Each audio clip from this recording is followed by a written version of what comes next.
ট্রেনটার নাম হচ্ছে Mymensingh express 38 down যেটা বলে। এটার মূল উৎস হচ্ছে ভুয়াপুর থেকে চট্টগ্রাম পর্যন্ত যায়।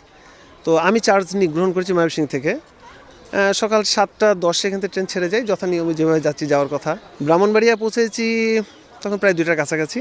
তখন মাল লোডিং আলোডিং শেষ করে যথাসময়ে 2:10 আমি ব্রাহ্মণবাড়িয়া স্টেশনটা ছেড়ে আখাউড়ার দিকে যাই।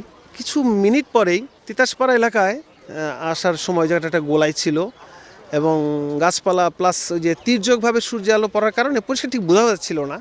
একটা লেভেল ক্রসিং গেট মনে হয় কিছু একটা যান আটকে আছে। তো হুইসেলটা বাজিয়ে থ্রটলটা আইডেল করে দিয়েছি, দিয়ে দুজনে মাথা বের করছি বোথ সাইড, গিয়ে দেখি যে একটা বাইক ইজি বাইক মতো আটকে গেছে।